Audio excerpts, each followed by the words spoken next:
Hello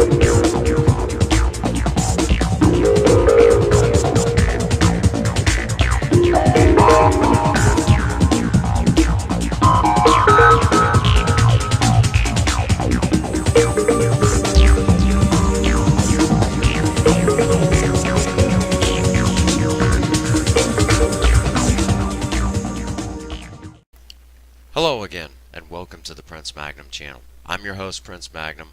Welcome once again to Surviving Romance. Last time we tried to do pot roast, it did not work out. Okay, it's just one of them things. I sent a friend out to pick up a cross-cut, chuck roast like a steak, and guess what? They brought back the way wrong thing. They brought me back a chuck roast that was more like a Sputnik. Okay, so get yourself a cross-cut, chuck roast like a steak. It doesn't matter to me, it just whatever you can afford and whatever's available in your local supermarket. Okay, no need to get caught up with particular types and cuts. Just go with what you got. Get it home. When you go to do this, be sure to rub down both sides liberally with ground cumin and kosher salt. It doesn't matter what order you go in on that. And then get your cast iron skillet. 10 to 12 inch is what I would suggest in this case. Anything smaller than that won't be enough. Anything bigger than that, and you're going to need a crane to get it, to move it around. Get that thing ripping hot, and as you see, we're already searing it on both sides. A couple quick side notes on this. Number one, you see the smoke coming out of there? Even though the food isn't burning, make sure you open a window, turn on your ventilation systems, or you will set off a smoke detector, even though the food's not burning. Second, this is a searing process. Searing in this case is not necessarily to seal in juices. That is a myth. That is a cooking myth. It does not. You do not seal in juices by searing the meat.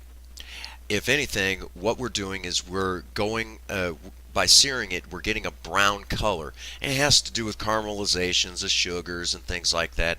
So this is just, if you will, a flavor enhancement. Okay? This is why white bread tastes better after it's toasted. So on and so on. Okay, there's going to be a little bit of a time lapse here. Basically, make sure you cook this thing on both sides. I don't need to really tell.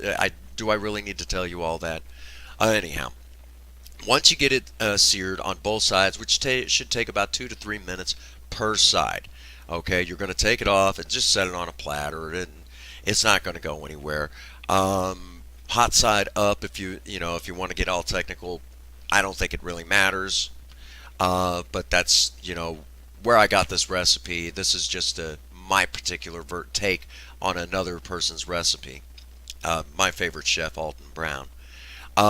Next, you're going to need a cup of tomato juice, a third of a cup of balsamic vinegar, 5 cloves of crushed garlic, no paper please, and you're going to need half a red onion cut up into nice little chunks, and you're going to need 2 full carrots cut up into nice little rounds. Okay, nothing fancy.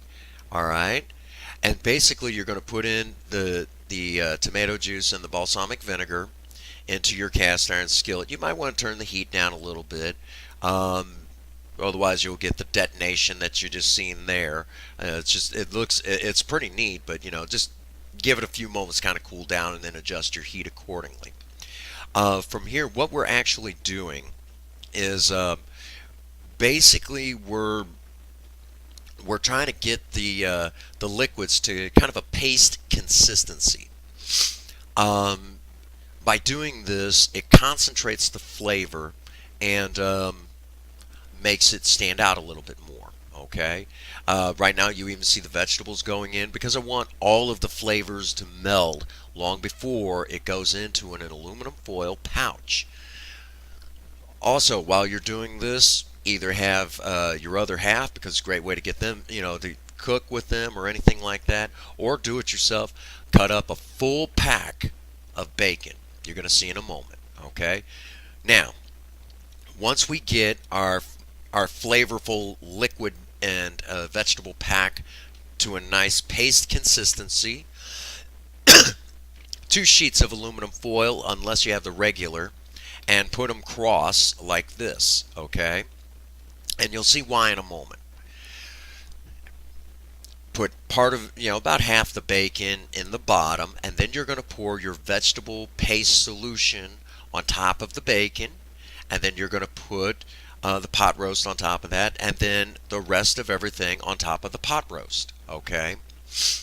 Um, then you're going to seal up your foil pouch tightly, very tightly.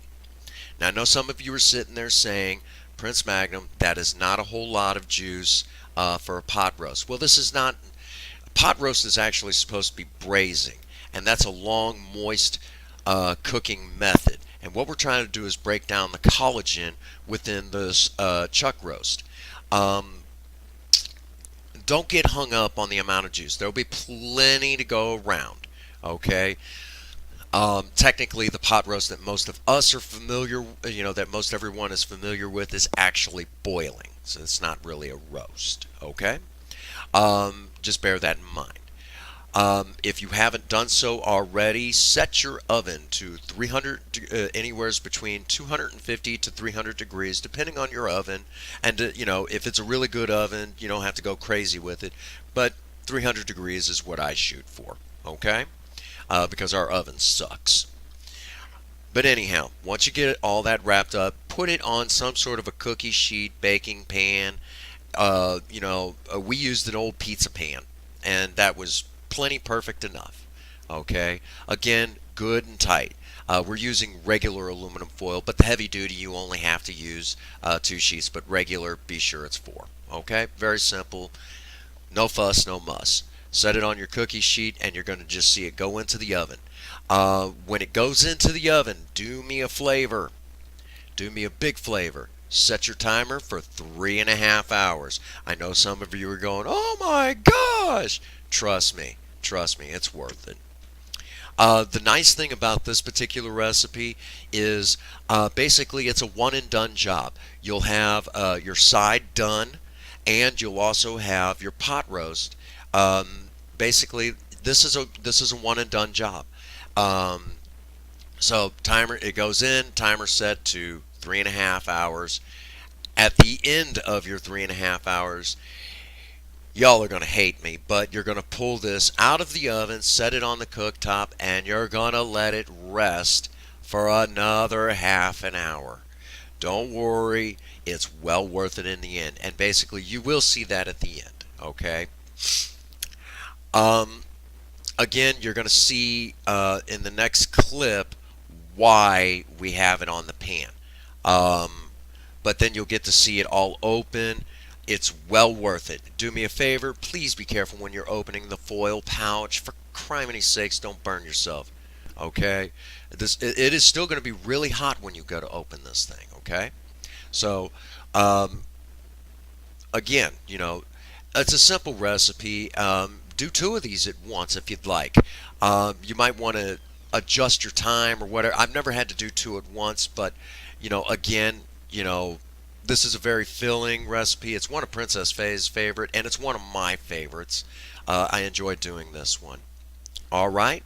And like I said, you'll see how this turned out. See how nice that looks? And everything, including the bacon, is done. I mean, it's just perfect. Absolutely perfect. It's like the best flavor pack with it, just telling you.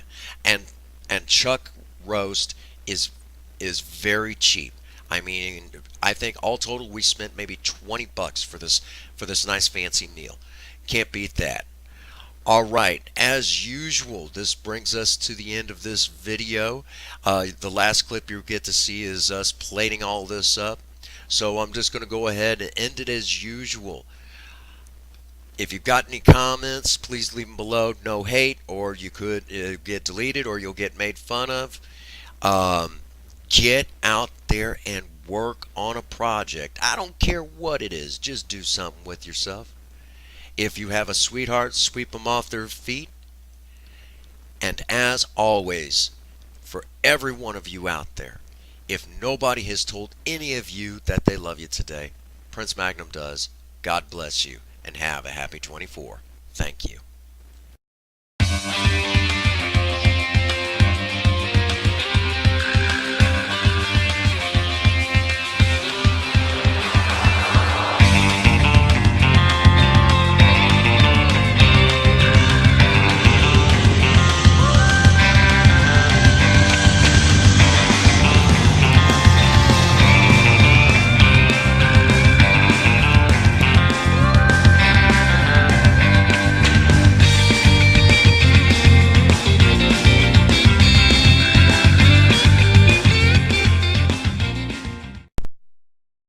Good night, ladies.